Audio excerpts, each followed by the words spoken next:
Bom dia, eminentes pares. Bom dia, dia, doutora Regina, senhores advogados, senhores servidores, pessoas que nos ouvem e nos assistem pela rádio web. Submeto inicialmente a apreciação de Vossa Excelência a pauta da sessão anterior. Aprovado. Aprovado. Nossa pauta está muito estrita, bem enxuta, graças a Deus. Vamos só 4, mais um vai ser adiado, né, doutor desembargador Zé Luiz? O segundo vai ser adiado. Então, vou anunciar o primeiro processo da pauta, que é o HC 0824265-14 de 2022, paciente Rodrigo Ferreira de Vasconcelos, impetrante Alzeni Santana Farias, OAB Piauí 18051, impetrado vida vara única da comarca de Bom Jardim. O advogado, Alô? ou advogada já está pronto para fazer a sustentação? Excelência, eminente desembargador, tem um subestabelecimento para mim e eu vou sustentar neste habeas corpus.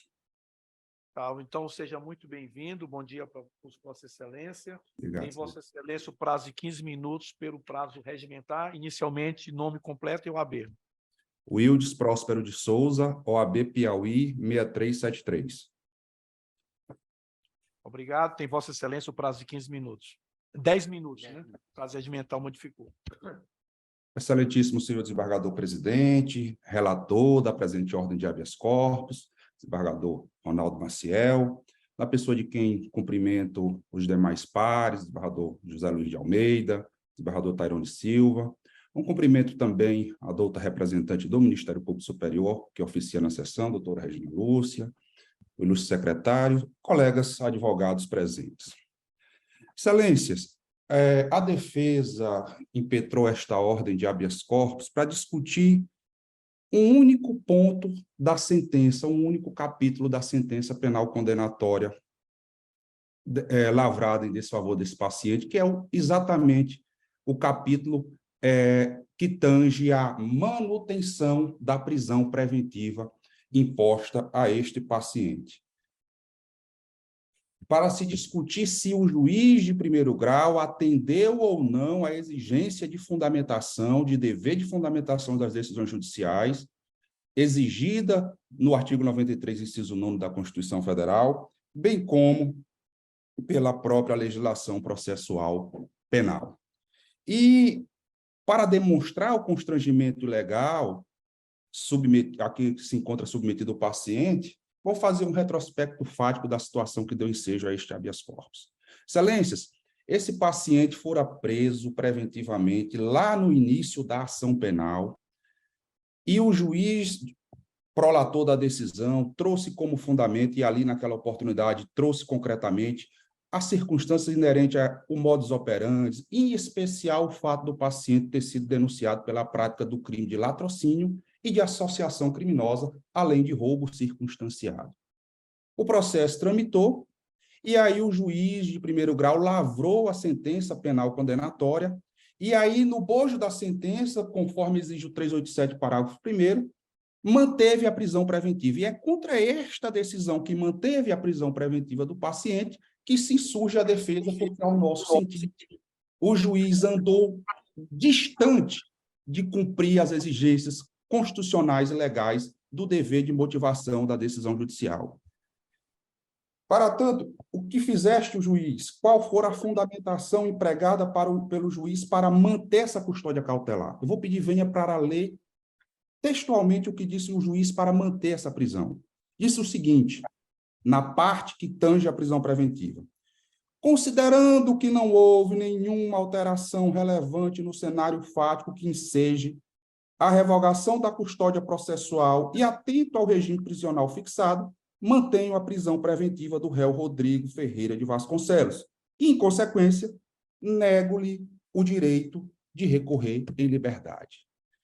Essa foi a fundamentação empregada. Essa fundamentação, se fosse lá antes de 2008, ela era admitida, porque nós tínhamos a prisão decorrente de sentença penal condenatória recorrível e tínhamos a decisão decorrente de pronúncia. Mas hoje não. Hoje, o 387 exigiu que o juiz fundamentadamente decida sobre a manutenção ou decretação de prisão preventiva. E o exercício aqui, para se saber se essa prisão está fundamentada, é bem simples, porque o próprio legislador traçou no 315, parágrafo 2º, inciso 3º, a seguinte assertiva: não se considera fundamentada decisão que se presta a fundamentar qualquer decisão judicial. E eu fiz a leitura para Vossas Excelências aqui da fundamentação empregada.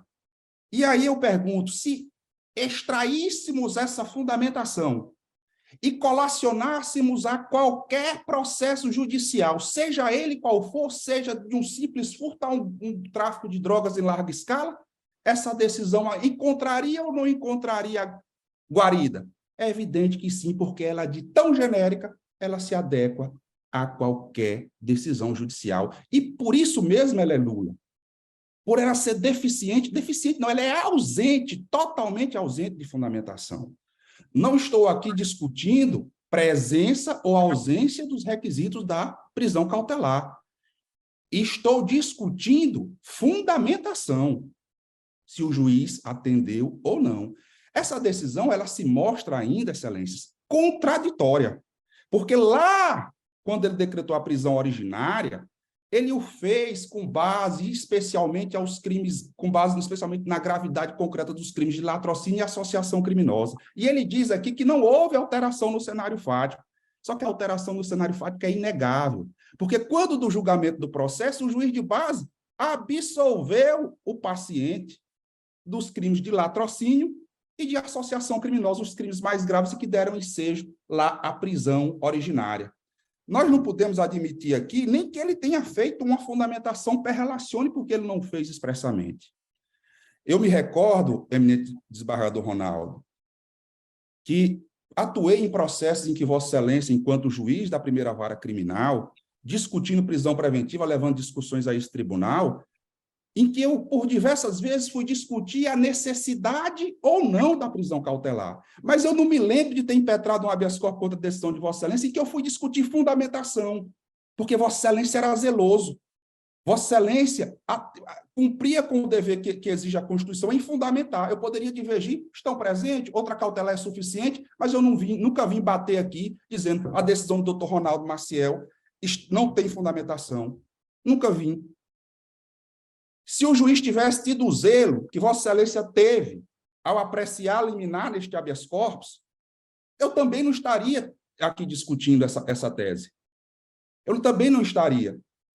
E aqui nós trazemos outra discussão. O juiz não fundamenta.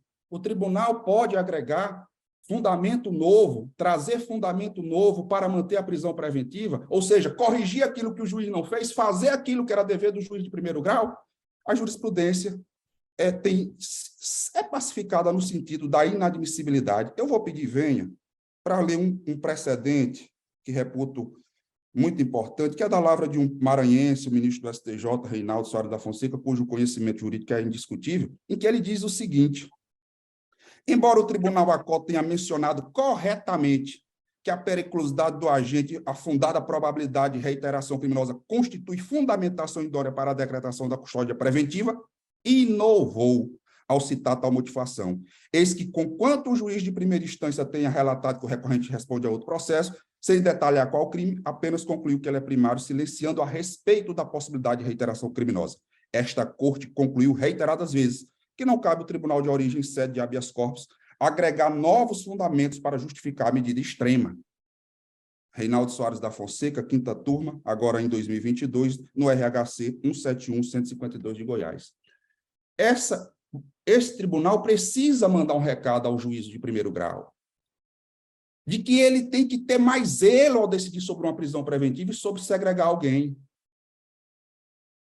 Esse tribunal, se conceder essa ordem de habeas corpus, está concedendo em razão do magistrado não ter cumprido com o seu dever de motivação judicial.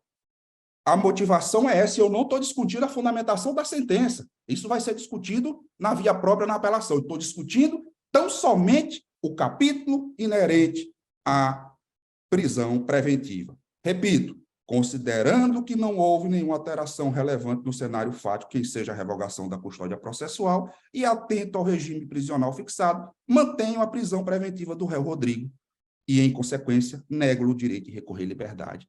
Essa é a fundamentação. se é que se pode se chamar de fundamentação.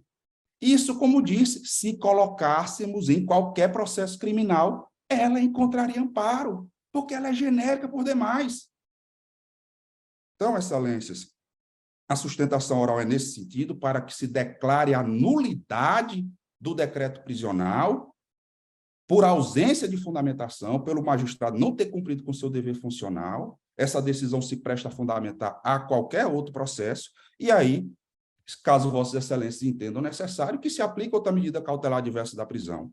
Mas, ao nosso juízo, essa decisão ela não pode ser convalidada, porque o juiz descumpriu com seu dever constitucional, que é exigido no artigo 93, inciso 9 da Constituição Federal, e pela legislação processual de regência. Agradeço a atenção de sempre e fico à disposição para qualquer esclarecimento de ordem fática. Muito obrigado. Agradeço a Vossa Excelência. Como manifesta o Ministério Público, doutora Regina Lúcia. O magistrado sentenciante foi bastante sucinto ao explicitar a necessidade da manutenção da prisão preventiva do paciente. Porém, indicou que não houve alteração fática, portanto, persistem os motivos que ensejaram a decretação e manutenção da prisão preventiva. Inclusive, tais motivos, contidos no decreto inicial, já foram objeto de apreciação por essa egrégea Câmara Jurisdicional, quando do julgamento do habeas corpus número 080-58-52-50.2022. Ademais, ressalta-se que é elevada a pena a ser cumprida em regime fechado e o fato de o paciente ter permanecido preso durante toda a instrução processual revelam ser inadequado permitir ao paciente recorrer em liberdade. A propósito, destaque-se o posicionamento do STJ no sentido de que, tendo o paciente permanecido preso durante todo o andamento da ação penal, não faria sentido, ausentes alterações nas circunstâncias fáticas, que, com a subserviência, oh meu Deus, da condenação ou da sentença de pronúncia, fosse deferida a liberdade. Abre parênteses. O agravo no habeas corpus número 730.530 Piauí, relator ministro Reinaldo Soares da Fonseca, quinta turma, Diário da Justiça, de 31/3/2022. Portanto, mantenho o parecer da colega pela denegação. Agradeço a Vossa Excelência. Eminentes pares, o objeto do presente HC, na verdade, embora o advogado na tribuna tenha se falado única e exclusivamente com relação à falta de fundamentação idônea, a inicial trouxe dois fundamentos. O primeiro foi a nulidade por não ter seguido o rito determinado no artigo 226 do CPP, nulidade do reconhecimento pessoal, que nesta parte eu não estou conhecendo, porque já foi objeto de apreciação desta Corte no habeas corpus número 80.58.52.50 de 2022. Então, trata-se de repetição de habeas corpus com esse mesmo fundamento, não estou conhecendo. Com relação à ausência de fundamentação, foi o ponto muito batido pelo eminente advogado do paciente, eu já antecipo que eu estou seguindo a trilha do Ministério Público e vou dar as razões pelas quais meu voto está à disposição de Vossas Excelências. Daí-me o fato que eu te dou o direito. O fato foi o seguinte: o paciente foi preso em flagrante no dia 24 de fevereiro de 2022, acusado da prática dos crimes previstos no artigo 157, parágrafo 3º, 2 e 288 do Código Penal, ou seja, latrocínio e associação criminosa, quando, na companhia de 3 indivíduos, interceptaram um caminhão com carga de medicamento avaliada em R$800 mil e, na ocasião, restringir a liberdade do motorista do veículo mediante grave ameaça perpetrada por arma de fogo, apossaram-se da carga e desativaram o rastreador do veículo, seguindo em direção ao povoado Ferro Velho, localizado em Santa Luzia, mantendo a vítima por várias horas com restrição de sua liberdade. Quando estava fazendo o transporte da carga para um outro veículo, chega um morador, vê utilizando de uma arma, mantém eles e manda chamar a polícia. Alguns fugiram e depois esse cidadão veio a ser morto. Na sentença condenatória, o juiz não absolveu o latrocínio, desclassificou para a prática do crime de roubo circunstanciado, concurso de pessoas, utilização de arma e restrição da liberdade, condenando a uma pena de 12 anos e 6 meses de reclusão e alguns dias multas.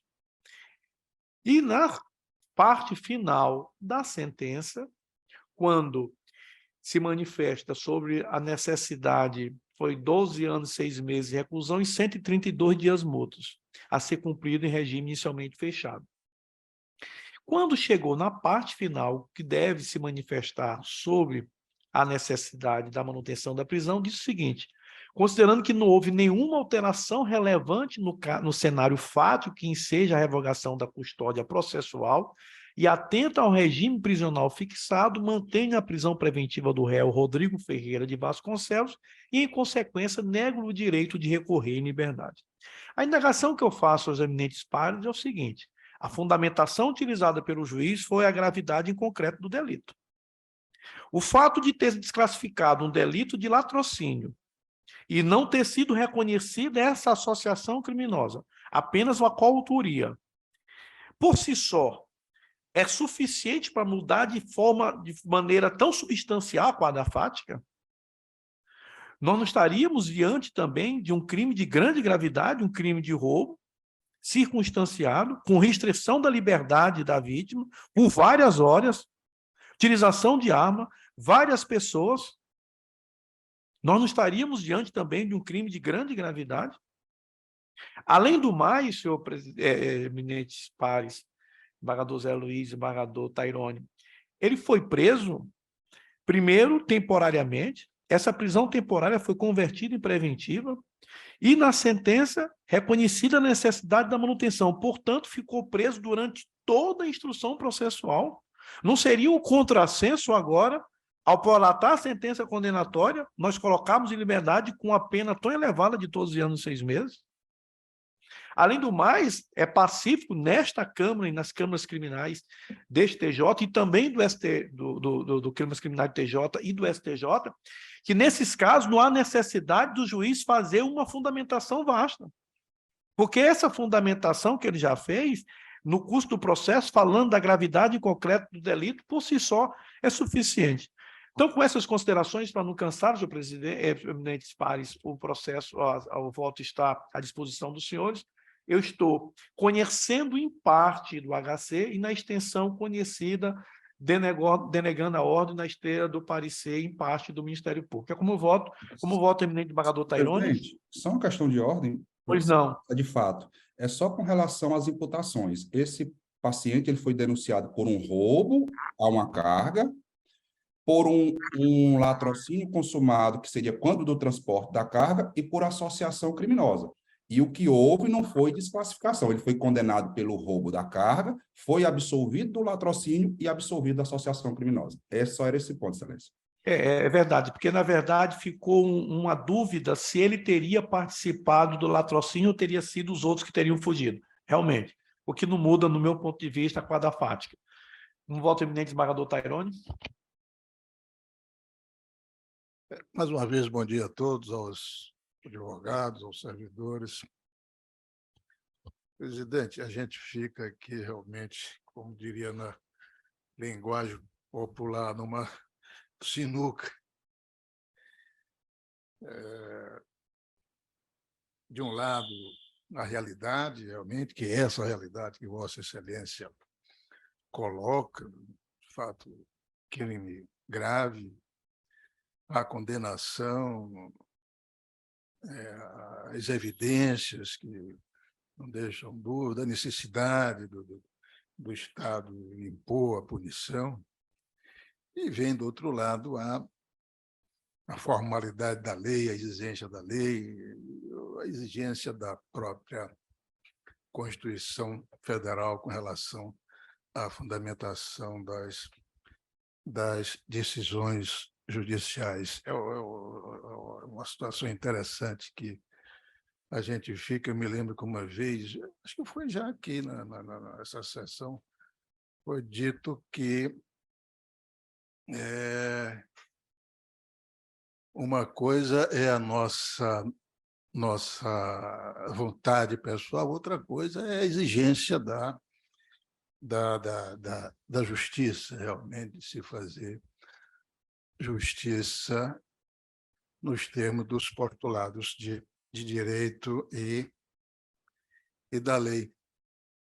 Eu me lembro também aqui de uma outra passagem interessante aqui do nosso colega hoje aposentado, desembargador Bernardo, em que ele disse sobre fundamentação.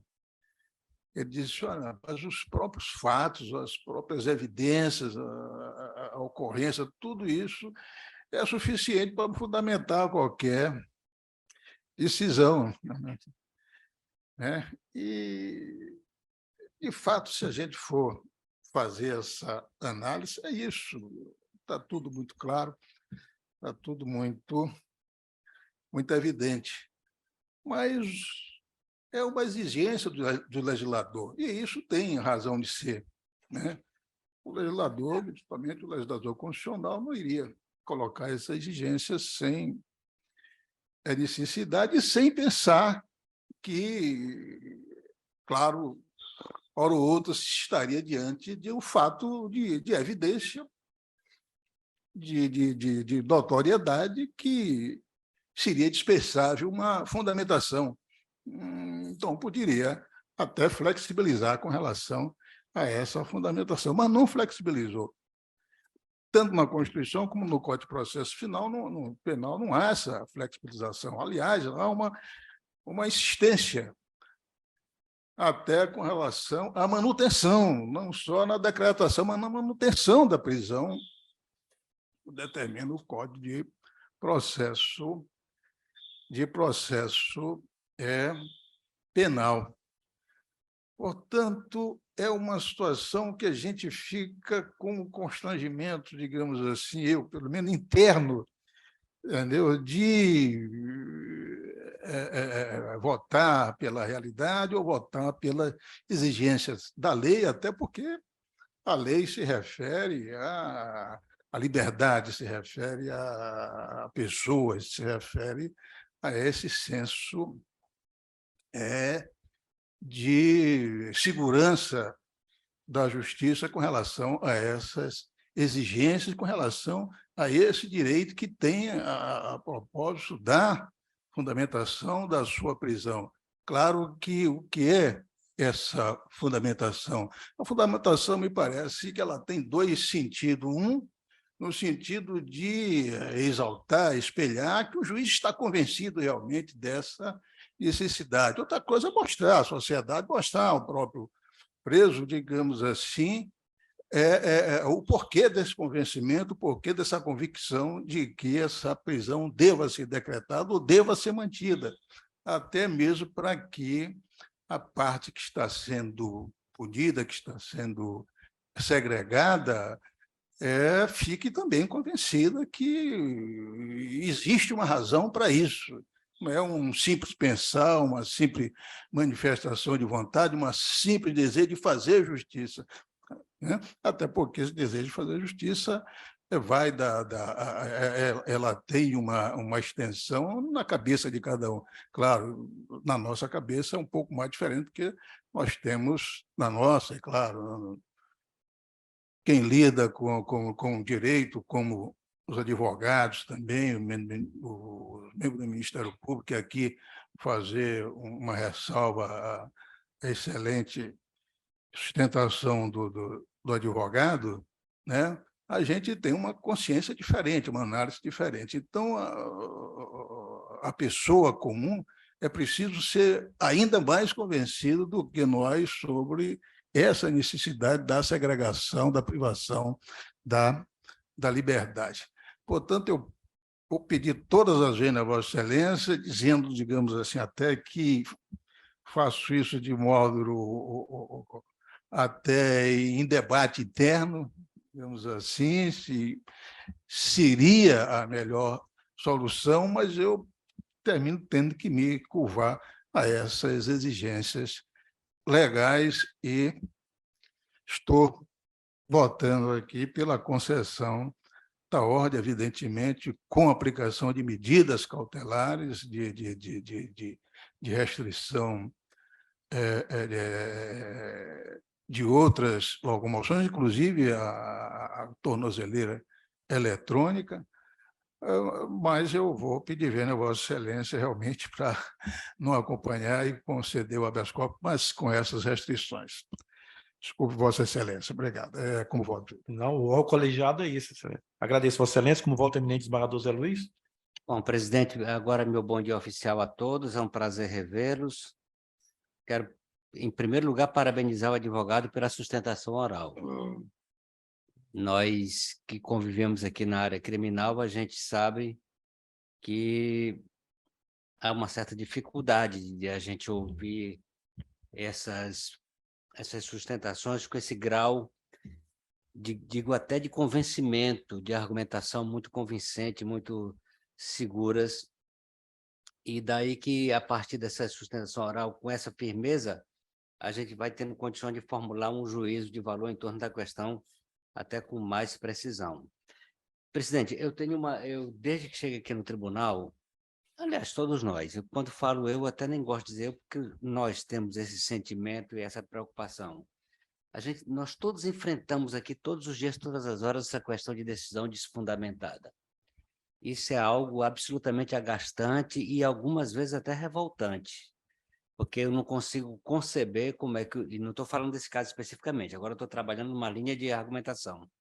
Eu não consigo conceber como é que um juiz que se forma, que faz o AB, que faz curso da ESMAN, que faz preparatório, que vai para uma comarca à luz de um concurso absolutamente difícil, ainda não saiba que toda prisão tem que ser fundamentada. Aliás, que todas as decisões judiciais devam ser fundamentadas. Se antes existia ainda algum tipo de avaliação mais flexível, depois da Constituição não tem mais o que se discutir. E depois do modelo instituído pelo Código de Processo Civil atual, secundado pelo Código de Processo Penal atual, decisão desfundamentada, decisão nula. Todo magistrado minimamente informado sabe disso, mas eles persistem em não fundamentar. Nesses casos, se eu entendesse como entendeu o desembargador Taironi, ou de modo diverso como entende o desembargador Ronaldo, eu, desde que cheguei aqui, apontei uma solução que não foi abraçada pelos colegas até hoje. E acho até que porque não deve ser a melhor solução. Mas eu acho que, diante de uma decisão desfundamentada, ao invés da concessão da ordem em determinados casos de gravidade do crime, de periculosidade manifesta, de nenhuma dúvida de que da soltura resultará prejuízo à ordem pública ou à instrução, acho que o tribunal, ao invés de conceder a ordem para soltar, deveria conceder para determinar que o juiz, em 24 horas, apresentasse uma decisão fundamentada. Porque, com isso, nós não teríamos que soltar perigosos meliantes e criaríamos um caldo de cultura a partir do qual o juiz se convenceria de que ele não pode estar apresentando decisões fundamentadas. Nesse caso, se eu fosse entender como o desembargador Taironi, acho que a melhor decisão, na minha ótica, seria concede-se a ordem, mas tão somente para que o juiz, em 24 horas, apresente decisão fundamentada. Se ele não encontrasse argumento para fundamentar, aí poderia conceder a ordem. Porque hoje o processo não precisa mais baixar, não é mais físico, para passar 15 dias para chegar na mão do juiz, o juiz agora abre o processo lá e já imediatamente apresenta a ordem. Pode dar até menos de 24 horas, dá 10 horas, 12 horas, ele larga tudo que está fazendo e vai fundamentar a decisão dele. Estaria resolvido o problema. Já propus isso, inclusive, nas revisões, jornais, ao invés de simplesmente pegar uma pena de 10 anos de um réu reconhecidamente quanto mais e baixar para 2, 3 anos, que se concedesse uma ordem de ofício para que o juiz pudesse fundamentar. Acho que encontraremos aí uma solução que criaria uma cultura tendente a mostrar ao juiz que ele tem que fundamentar. Mas vamos ao caso em concreto. Eu ouvi o advogado dizer da tribuna que o juiz teria decretado a prisão em face da gravidade em concreto do crime, de uma quadra fática a recomendar a manutenção da prisão dele, a autorizar a prisão preventiva. Então, o que eu vislumbro? O que motivou o juiz? A gravidade do crime, o modus operandi. Há tribunais que entendem que não, mas entendo que sim. Eu acho que sempre que um crime for praticado com requintes de perversidade e com uma série de circunstâncias que demonstram a perigosidade do autor do crime, acho que está justificada assim a prisão. É muito diferente de alguém passar na Rua Grande, passar a mão no pescoço de uma vítima, dar uma cotovelada, arrancar o cordão e ir embora. É roubo, tem violência, mas a diferença de alguém que, por exemplo, invade uma residência, coloca o revólver na cabeça de uma criança, coloca num colchão, ameaça tocar fogo, é roubo também, mas tem uma outra perspectiva de análise. Então, temos que levar em conta, sim, o modus operandi. O que eu vi na decisão, pelo que da leitura do voto do desembargador Ronaldo e da própria defesa, que o juiz diz com toda clareza, mantida a quadra fática subjacente, pode não ter dito com essas palavras, mas mantida a quadra fática subjacente, ele está dizendo o seguinte: as razões que me motivaram ao decreto persistem, elas continuam aqui. E é por isso que ele faz exatamente menção à quadra fática, que foi o móvel, que foi o que motivou o decreto de prisão. Aí, quando ele diz, eu mantenho, eu sei que houve que ele absorveu do crime de latrocínio, eu sei disso. Eu estou bastante atento, mas estou dizendo, na esteira até do que disse o desembargador Ronaldo, o crime não deixou de ser grave. Continua um crime de extrema gravidade. Então, quando ele se reporta à quadra fática, que foi o elemento propulsor que o levou a decretar a prisão preventiva, ele está dizendo o seguinte: aquilo que entendi naquela época persiste o entendimento aqui e agora. Ele poderia ter se esmerado mais? Claro. Ele poderia ter aprofundado mais? Claro. Mas não deixou de fazê-lo. Mas, evidentemente, que nós não devemos aqui enaltecer essa decisão como sendo uma decisão exemplar. Até porque muitas pessoas estão nos ouvindo e muitos estudantes, certamente, eles entenderão que nós não estamos dizendo que o juiz apresentou uma decisão que possa ser... Eu não subscreveria a decisão porque faria ela com mais esmero. Mas, de rigor, o móvel, aquele que motivou o decreto de prisão, ele faz menção claramente. Por essa razão é que eu entendo que, e aqui eu vou dizer aquilo que o juiz não disse, mas que está implícito na decisão dele. Dada a gravidade do crime, que foi isso que ele disse, dada a gravidade do crime, dada a situação, a quadra que se apresenta nesse momento com sentença condenatória, e quando se diz sentença condenatória, que o juiz analisou todas as provas e as provas o conduziam à convicção de que o réu cometeu o crime. Então, diante de todas essas circunstâncias factuais, é que eu entendo que deva ser mantida a prisão. E, nesse sentido, sem mais delongas, eu vou acompanhar o relator. Agradeço a Vossa Excelência, proclamando o resultado. A segunda Câmara Criminal, por maioria, nos termos do voto do desembargador relator, conheceu em parte o HC e, na extensão conhecida, denegou a ordem nos termos do parecer da Procuradoria-Geral de Justiça, vencido o eminente desembargador Tarone José Silva.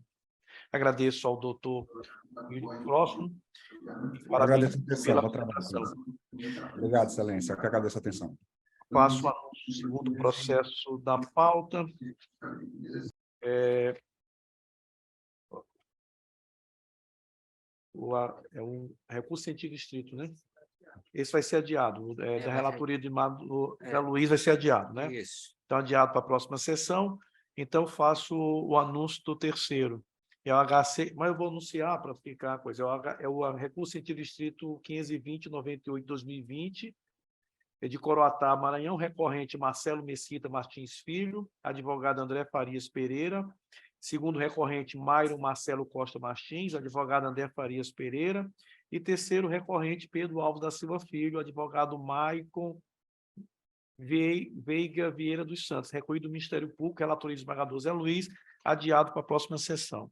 O terceiro processo da pauta é o HC número 0800-738-96-2023, de Santa Inês, pacientes Tony Maclay Souza Silva, Wagner Vieira da Silva, Adiel Mendes Abreu, Ramilson da Silva Bezerra, Walter Charles Barbosa, Frank Wilke Sandes Caribé, Francisco das Chagas Souza Serafim, Raimundo Nonato Menezes de Souza, Carlos Alberto Nepomuceno Bezerra, Antônio Carlinete Araújo, Antônio Brasilino da Costa Júnior, Marcos Jesus da Silva, Eric Johnny da Silva de Oliveira, o Érico da Conceição Barros, Luiz Urbano Teixeira da Costa, o Benilson Silva Lopes, Emanuel Pinheiro Oliveira, Antônio Francisco Oliveira Gonzaga, Fabiano Gomes Campelo, Gilberto Silva Lima, Renato Muniz Lima, Marcos Vinícius Souza da Silva, Anilton Sodré,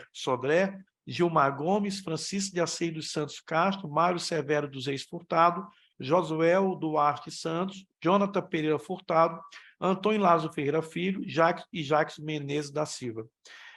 Representados pela Defensoria Pública, impetrados de direito da Vara de Execuções Penais de Santa Inês, da relatoria do eminente esmagador Zé Luiz Oliveira de Almeida. Já vejo o doutor Gabina pronto para a sustentação oral. Tem Vossa Excelência o prazo regimental, doutor Gabina.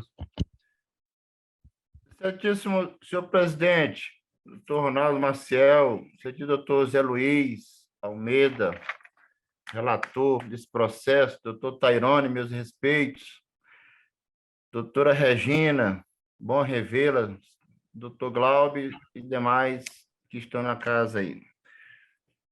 Doutor Ronaldo, a minha fala é breve, ela é mais para agradecer do que para pedir. Agradecer o eminente relator, doutor Zé Luiz Almeida, que, sensível à causa da Defensoria Pública, já deu uma liminar favorável nesse particular, desse habeas corpus coletivo. Primeiro, conhecer o habeas corpus coletivo, que isso já é uma vitória muito grande para nós. Eu digo uma vitória grande porque não é fácil ser defensor público da execução penal. E principalmente uma execução penal onde está parado os processos. A Defensoria Pública age aqui não para defender José Maria Souza, mas para defender uma coletividade de encarcerados. E quando ela faz isso, ela está se expondo, porque está fazendo, tipo uma promessa, dizendo que vai ser resolvida a causa do detento. Hoje a gente está vendo o Rio Grande do Norte, né? O clamor do Rio ali em Natal, mais precisamente na capital e no interior de todo o Rio Grande do Norte. E nesse particular, a Defensoria Pública do Maranhão tem sido um arauto no meio de um deserto chamado execução penal. Chegar junto ao cárcere, bater no cárcere, levar uma promessa ou uma falsa promessa que vai resolver o problema, ele cria uma expectativa no preso. O preso ele tem dados até maior do que o defensor, ele sabe o dia que entrou, a detração, remissão, ele estuda a execução penal mais do que qualquer advogado. E aqui é uma defensora pública, mulher, que tem atuado no cárcere de Santa Inês, e doutora Hortência, que inclusive é novata na casa, nunca, com certeza, se deparou com algumas situações, e aqui ela relaciona 30 presos. 30 presos que estavam em situação de paralisação total dos seus processos. Com a liminar dada do doutor Zé Luiz Almeida, com o parecer favorável da eminente procuradora de Justiça, pelo salvo engano do erro, a professora doutora Lígia, houve uma movimentação nos processos. Sim, houve em alguns deles, e ela me mandou aqui por e-mail, que eu perguntei, Hortência, me diz aí o que está acontecendo aí, para mim poder colocar a minha fala ao nosso tribunal, que ali também tem o doutor Ronaldo, que é um dos coordenadores, é coordenador do tribunal nessa particularidade do encarceramento. Aqui ela relaciona uma nova lista dos seus movimentos processuais. Eu não vou ler porque é muito extensivo, tem muitos paralisados ainda, é isso que eu gostaria de ressaltar, e outros que já se movimentaram, inclusive com deferimentos do pedido na sua integralidade. Então, resumidamente, o habeas corpus tem como fundo tão somente a extensão da liminar que já foi dada, que é fazer com que os processos sejam apreciados e julgados dentro da razoabilidade do prazo constitucional e uma resposta ao encarcerado.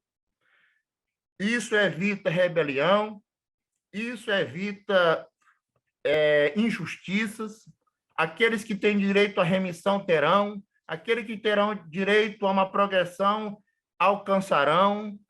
Então, a Defensoria Pública, como órgão da execução penal, adentrou com habeas corpus coletivo e está sendo atendido até agora, e a gente só vem ratificar o pedido da colega e informar que dos 30 detentos, alguns já foram apreciados, sim, foram apreciados, estão pendentes de alguns cálculos da pena, outros continuam paralisados. Então, com o fim desse habeas corpus e a comunicação novamente à juíza, queremos em Deus que dará certo o anseio da colega jovem defensora recém-ingressado nessa nossa instituição. E aqui eu encerro a minha fala, pedindo também essa segunda Câmara, a qual nós estamos desde 2013 atuando, que quando o habeas corpus coletivo ele seja assim tratado. Não é o habeas corpus coletivo, na verdade, é um clamor. Ele nunca tem uma finalidade, ele não tem uma finalidade final. Ele é apenas um clamor de uma instituição para movimentar processos parados, semelhante a uma correição parcial, quem sabe, não sei, mas é de forma coletiva. O Supremo Tribunal Federal tem recebido habeas corpus coletivos, tem examinado. O ministro Gilmar Mendes é um dos mais ativos neste particular. E só para finalizar a minha fala, eu sou bem mais antigo do que os colegas defensores. Eu me lembro que, na época onde a Defensoria não tinha muita voz, o ministro Gilmar, quando esteve na presidência do Supremo Tribunal Federal, criou, naquela época, uma espécie de nave, né, que era um núcleo, se eu não estiver enganado, é núcleo de advogados, aí eu não me lembro o significado, que era justamente para atuar nos presídios. Porque, na época, a Defensoria tinha um só defensor na capital. Hoje, não, nós temos um quadro bem mais robusto e atua em várias partes interioranas.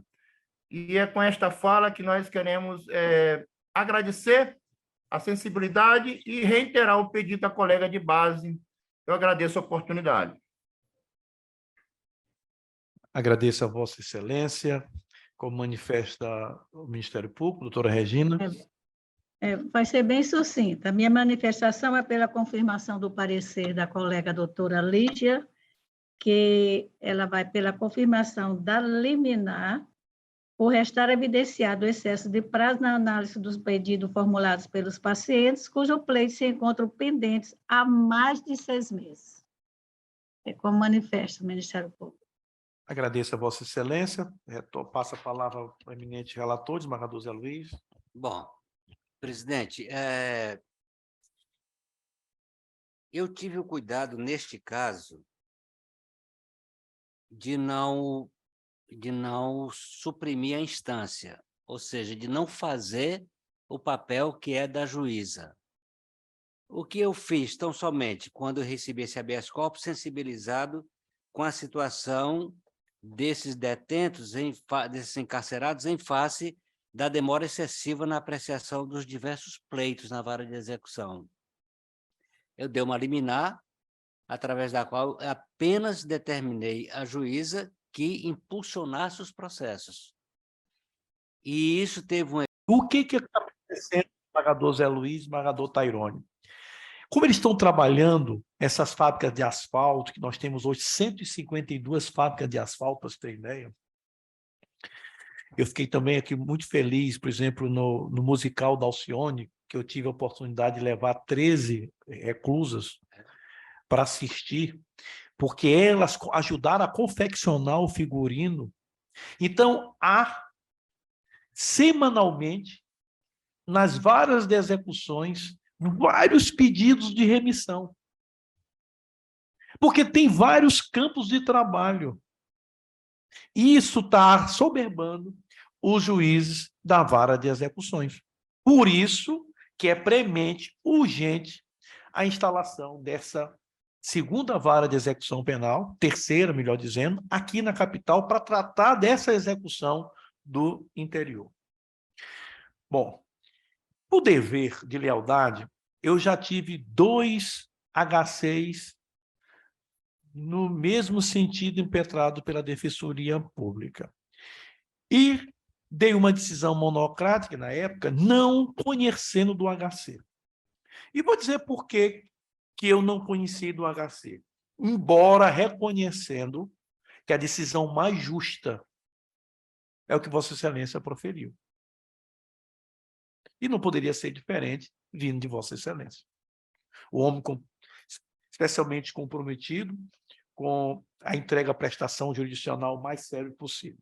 Mas questões de natureza processual que me levaram. Eu vou colocar para os senhores as minhas preocupações. O objeto desse HC é a omissão do juiz da execução de Santo Inês na análise de pedidos formulados pela defesa em processo de execução de 30 apenados, resultando em excesso de execução. O tempo de conclusão dos processos gira em torno de 50 a 240 dias, e os pedidos se referem à concessão de diversos benefícios prisionais e outros incidentes de execução. Então, para que seja determinado qual o pedido, a apreciação dos pleitos pendentes na execução penal, Vossa Excelência fez a apreciação, concedeu a liminar e, objetivamente, conseguiu o que a Defensoria quer, que seja a análise desse processo. Mas vamos lá, cabimento do HC coletivo. Trata-se de instrumento que, embora sem previsão expressa no ordenamento jurídico, é admitido pelo Supremo Tribunal Federal para a salvaguarda da liberdade de locomoção de um grupo determinado ou determinável de pessoas, geralmente pertencentes às parcelas mais vulneráveis, incluído. Mas eu vou além. A possibilidade do HC coletivo encontra amparo no artigo 654, parágrafo 2º do CPP, que autoriza a concessão da ordem de ofício pela autoridade judiciária, somado ao artigo 580 da mesma lei, que permite que a ordem concedida em determinado HC seja estendida para todos que se encontram na mesma situação. Para seu cabimento... Aí, presidente. Bom dia. E aí, meu querido amigo? Bom dia, prazer, amigo. Tudo beleza. Prazer recebê-lo aqui. Só para saber como é que estão os trabalhos presenciais. Tá bom. Lá certinho. Tá bom. Segunda Câmara. Segunda Câmara Criminal. O desembargador Tairone está substituindo, o desembargador Vicente está de férias. Não, Está não. substituindo. Está substituindo. Abraço, meu. Bom dia, obrigado. Continuando, para seu cabimento é necessário a delimitação adequada do grupo favorecido por meio da especificação de uma questão objetiva de natureza comum, demonstrando que todos estão em uma mesma situação fática e jurídica semelhante, o que, em tese, autorizaria uma decisão unitária da lei. Questão a ser discutida. A possibilidade de acabamento de HC coletivo para discutir omissão na análise de pedidos formulados pela defesa em sede de processo de execução diversa entre si. A princípio, é de se perceber que o presente, URIT, mais parece um caso de desconsórcio, vários pacientes, do que efetivamente um HC coletivo. O objetivo do HC coletivo é agilizar a apreciação de casos em que uma mesma situação de ilegalidade afeta de forma homogênea o direito de ir e vir de um grupo determinado ou determinado de pessoas. É o que o Supremo Tribunal Federal tem feito. Para isso, é necessário que a situação de ilegalidade seja delimitada e constatada de forma objetiva, de modo a permitir que se identifique as pessoas que se encontram na mesma situação e, assim, se possa proferir uma decisão única que abrange todos os casos nela que enquadram. No exemplo do Supremo Tribunal Federal, as pessoas que tinham filhos com deficiência. É um caso objetivo. A ilegalidade descrita pela DPE, a saber, a omissão na análise de pedidos de execução, não se encaixa nesse critério. Isso porque, conforme jurisprudência dos tribunais superiores, para se concluir se a ausência de prestação jurisdicional configurou ou não morosidade excessiva e efetiva omissão constrangimento legal, é necessário verificar não só o critério objetivo temporal, como também as peculiaridades de cada processo, somente se reconhecendo o constrangimento como ilegal quando o retardo ou a delonga forem justificados e possam ser atribuídos ao Poder Judiciário. Ou seja, a verificação da ilegalidade suscitada pela DPE não se pauta em critério objetivo, mas demanda que os diversos processos por ela mencionados estejam em condições idênticas, como mesma complexidade, mesmo número e natureza dos pedidos pendentes, mesmo número de condenações serem executadas em caso de unificação de penas, etc. Portanto, considerando que se trata de processos distintos e que envolve apenados em situações executórias diversas, aliado ao fato de que o ato omissivo combativo não é o mesmo, uma vez que em cada processo a alegada omissão se apresentou de forma distinta, a depender das peculiaridades de cada execução, de modo que um mesmo tempo de conclusão para a análise de um pedido em determinado processo pode se revelar excessivo, enquanto que para outro seja razoável, considerando as diferenças de complexidade, entendo que não há como concluir pela existência de situação fática e jurídica idêntica a justificar a impetração conjunta. Ademais, em se tratando de desconsórcio e não de HC coletivo, não se pode desconsiderar que a análise de processos diversos pode atravessar diversas prevenções, e nesse caso está atravessando, que nós temos vários processos já com relatoria de desembargadores, burlando a regra do juiz natural da causa.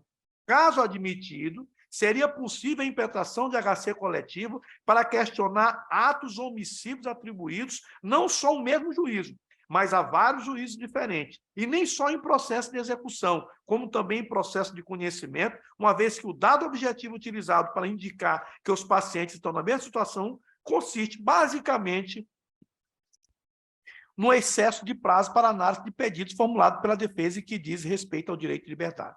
Nesta análise, perspectiva é de se questionar qual o limite para se admitir um litisconsórcio em HC, para reconhecer que os pacientes estão em uma mesma situação nesse caso. Então, com esses fundamentos, e foram os que eu utilizei para não conhecer do HC, mas quero deixar bem claro que se o entendimento da Câmara foi esse, que eu acho mais justo de esmagador Zé Luiz, eu vou me curvar às próximas. Mas essas são as minhas preocupações.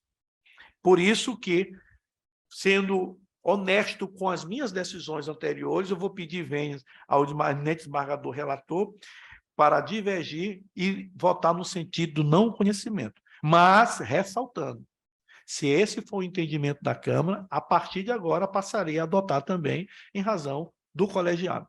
É como eu voto. Eu gostaria de fazer uma observação, tão somente. Claro, a posição de Vossa Excelência é absolutamente consentânea, judiciosa, muito correta. Mas veja bem o seguinte, Eu tenho dito algumas vezes, em algumas oportunidades, que a interpretação da lei ela deve ser, ela, além de um ato de inteligência, é um ato de vontade. O intérprete, diante de duas situações que possibilita uma interpretação da lei, ele deve atender àquela que mais alcança os objetivos e a finalidade social da legislação. Então, se nós quisermos analisar a questão objetivamente, nós poderíamos, aí vem um ato de vontade que pós-cede o ato de inteligência, nós poderíamos antever o seguinte: os pacientes de Barra do Tairone, de rigor, estão todos na mesma situação fática, ou seja, dependendo do impulso oficial. E isso coloca a situação, a partir dessa perspectiva, dessa análise, coloca a situação deles na situação da viabilidade do coletivo.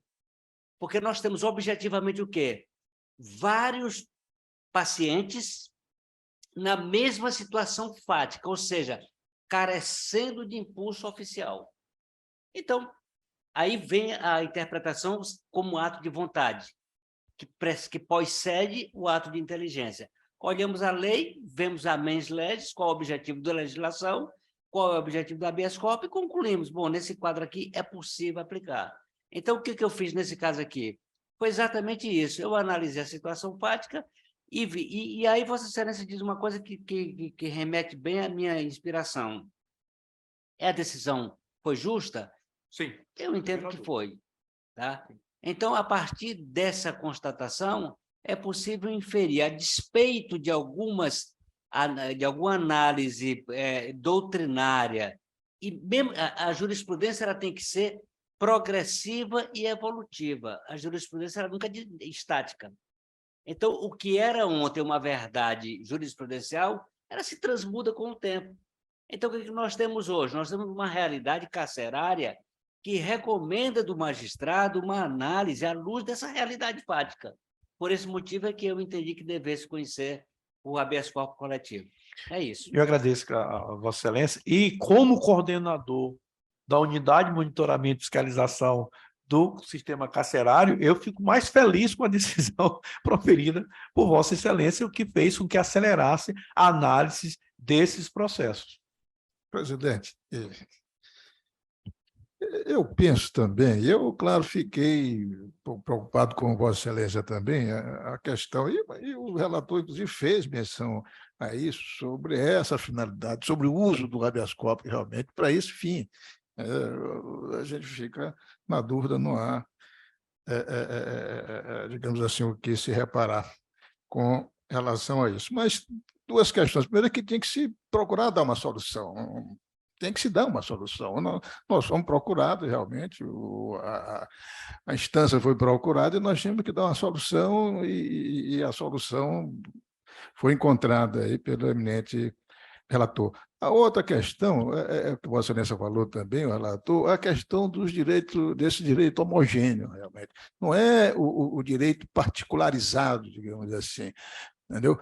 Mas um direito, digamos assim, a ter a sua situação analisada, a ter a situação verificada, até porque a falta dessa verificação causa um constrangimento e causa, inclusive, uma ameaça. O habeas corpus não é só para a questão da locomoção, digamos assim, que está privada, não, é para a questão da ameaça também. Entendeu? Então, existe uma ameaça, não há uma ameaça, há uma possibilidade de se impor uma privação de liberdade além do que deveria se impor, além do que deveria ocorrer, entendeu? Então, por isso também que eu fui levado a concordar com o eminente relator para pensar que essa seria se não uma solução definitiva, mas uma solução para deixar um exemplo aí, deixar, digamos, uma lição pedagógica ao colega e aos colegas também, que, de qualquer maneira, terminam deixando, claro, por vários motivos, não se pode dizer que é por desídio, alguma coisa, pode ter outros motivos, mas é uma lição que fica. E a minha esperança, desembargador Tairone, desembargador Ronaldo, é que, como eu disse que a jurisprudência é progressiva, ela é dinâmica, e o que serve para uma determinada época não serve para agora, a minha esperança é sempre que os tribunais superiores, em determinadas circunstâncias, eles terminam revendo a sua própria jurisprudência, que é o que acontece de resto. Quando eu assumi o TRE, rapidamente, as cotas de gênero, exigir-se-ia lá 4 elementos para poder se caracterizar. E eu fiz um voto, esse voto, inclusive, eu não mandei a assessoria fazer, eu mesmo quis fazer esse voto. Eu fiz um voto pedindo que se analisasse progressivamente a jurisprudência para evoluir, e passei a considerar duas hipóteses apenas. Um candidato que não lança a própria candidatura, que não a veicula nem no seu Facebook e que pede ter votação zerada. Um candidato desse, ele é não candidato. Não precisaria mais os outros elementos que se exigia na construção jurisprudencial. E aí a Corte Eleitoral entendeu que eu tinha razão, que esses 2 elementos, aí progressivamente, evolutivamente, me acompanhou. Mas isso vai lá para o TSE, não sei como o TSE vai encarar. Então, esse caso aqui específico, que homogeneamente há uma decisão fática clara, que é tardança no exame dos pleitos. Então, quem sabe se nós não vamos evoluir para chegar a essa conclusão e que essa decisão não seja uma decisão revolucionária. Né? Que, claro. repente... E eu penso também, desembargador presidente, que eu não sei se seria razoável se pensar numa posição padrão com relação a esse caso. Eu acho que não, acho que cada caso deve ser analisado particularizadamente, entendeu? Eu, pelo menos, eu posso, numa situação dessa aí, parecida, também tomar uma posição que o Vossa Excelência tomou de não conhecer. É viável isso, entendeu? Então, acho que, para esses casos, eu acho que não dá para a gente firmar uma posição padrão. Eu acho que é caso de se analisar cada uma das situações que são nos colocadas. Perfeitamente. Eu disse desde o início que o voto do eminente desembargador Zé Luiz era o voto mais justo. É a experiência que mostra. Quando eu nasci, o desembargador Zé Luiz já estava no Poder Judiciário. Então... Deve ser essa barba branca aí, desembargador. Quando eu nasci, o desembargador Zé Luiz já estava no Poder Judiciário. O etarismo que a gente está vendo na sociedade hoje, 3 jovens criticando uma aluna porque tem mais de 40 anos. Se eu chegasse lá para assistir uma aula, eu estava trucidado. Então, proclamando o resultado, a segunda Câmara Criminal, por maioria de votos, nos termos do voto do desembargador relator, concedeu... Eu proclamaria o resultado de outra forma, se Vossa Excelência me permite. Pois não. A Câmara, porque no momento que Vossa Excelência não conhece, Sim, mas a Câmara, por maioria, conhece, então eu sou obrigado a tem que se conhecer. render. Então, por unanimidade. Habeas corpus conhecido parcialmente, vencido o desembargador Taironi, concedida a ordem, mas quanto ao mérito, concedida por unanimidade. Então, proclamando o resultado, Isso. o HC, conhecido parcialmente, Isso.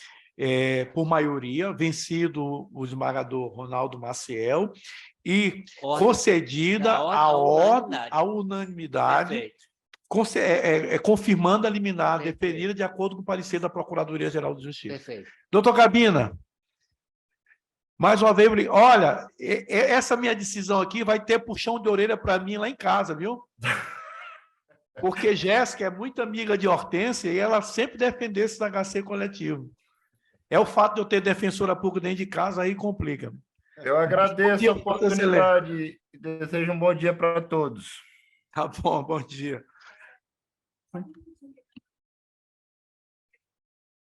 Pois não, pode.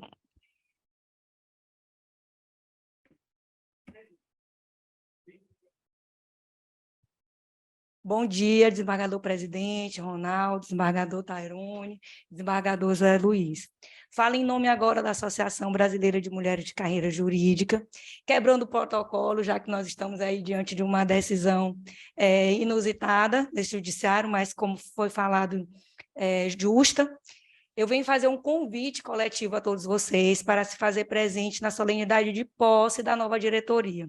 Eu estarei atuando como a nova presidente dessa associação, onde a doutora Valéria Lawande tem deixado o cargo para assumir a coordenadoria do Nordeste dessa Associação Brasileira de Mulheres de Carreira Jurídica. Me faço acompanhada da doutora Valdélia, que é procuradora do município, a nossa tesoureira, e a conselheira fiscal suplente, doutora Luciana, que é advogada. E ela vai entregar o convite para vocês de forma pessoal, e é uma forma deselegante, me perdoem, mas em virtude de dois grandes motivadores, que é o tempo e a minha ousadia. Eu entrego esse convite de forma deselegante, mas com muito carinho, e peço a presença de todos vocês. Estendo o convite aos nobres colegas que estão online, a procuradora, a doutora Regina, e já a convido para fazer parte da nossa associação, doutora, como um membro do Ministério Público, que nos falta esse membro. Atualmente, estamos aí abordando as nossas colegas para se fazerem associadas. Encerro a minha palavra agradecendo a oportunidade. Obrigada. Agradeço a Vossa Excelência, agradeço o convite. Também agradeço, desembargador. Farei o possível para me fazer presente. E aí nós temos a nossa vice-presidente, doutora Sônia Amaral, que muito me honra. Vocês vão ver aí que o nosso corpo de diretoria está muito bem representado pela magistratura, pelas delegadas, e não foi fácil, mas conseguimos. Ok. Tá bom, então Só desejo complemento- votos de sucesso. Obrigada. E parabenizar e cumprimentando o nosso presidente, dizer que não houve nenhuma deselegância e que a ousadia realmente foi muito salutar, realmente elogiável. Obrigada. Vamos continuar, então, com o nosso... Eu não conhecia, fui vencido. Aí, como eu não conhecia, eu fui vencido, eu depois, por unanimidade, pela maioria, conhecimento. Venci, depois, no mérito, foi por unanimidade. Isso, tá bom. Vamos para o... É o quinto que está aqui colocado? É o quarto, mas está quinto, né?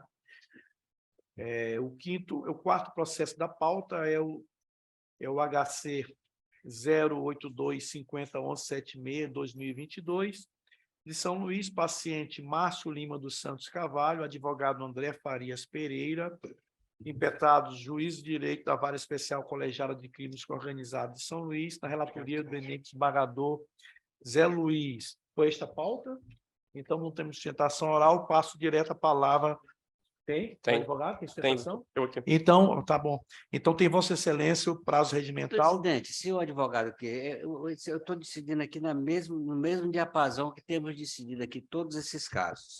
Inclusive, já houve casos aqui também que nós concedemos com acusados, que é o caso aqui, respondendo a outros processos, a outro processo ou a outros processos. O caso aqui, a Câmara já firmou entendimento aqui, de o acusado preso há 1 ano e 6 meses sem que sequer tenha sido iniciada a instrução. Eu estou, nesse caso, como os outros que já decidimos, eu estou concedendo a ordem para substituir a prisão por medidas cautelares diversas, inclusive tornozeleira eletrônica, na perspectiva de que o acusado se mantenha cumprindo essas determinações e, em face disso, não tenha que voltar à prisão. É assim que estou votando, presidente. Vossa Excelência abre mão da sustentação? Abro mão, Excelência. Foi não. E Manifesto do Ministério Público? não, o Ministério Público apenas vai confirmar o parecer do doutor Krishnamurti, que é pelo conhecimento e denegação. Como voto o eminente desembargador Tairone? Acompanhe o relator, presidente. Eu também acompanho o relator, proclamando o resultado da segunda Câmara Criminal por unanimidade, nos termos do voto do desembargador relator, concedeu a ordem, em desacordo com o parecer da Procuradoria-Geral de Justiça, substituindo a prisão por outras medidas cautelares. Terminamos a nossa pauta. Algo mais? Desembargador Zé Luiz, Só desembargador... agradecer pela aula de Vossa Excelência, que sempre nos ajuda muito a refletir. Não, a ousadia, porque eu vi, depois que eu vi o voto, eu disse, pô, lá, eu tinha já feito essas decisões, né, nesse sentido de não conhecer. Mas para o MF, o melhor é conhecer. Porque, A minha assessoria não perdoa, a minha assessoria está me mandando informação que na época da Covid foi concedido habeas corpus coletivo com prisão domiciliar, mesmo as pacientes estando em situações diferentes. É a evolução, como diz Vossa Excelência, é a evolução da jurisprudência. Vamos lá. Então, agradeço a todos, doutora Regina, muito bom dia, aos senhores servidores. Vossa Excelência também. Declaro encerrada a sessão. Bom dia, gente. Um abraço. A todos. Todos também.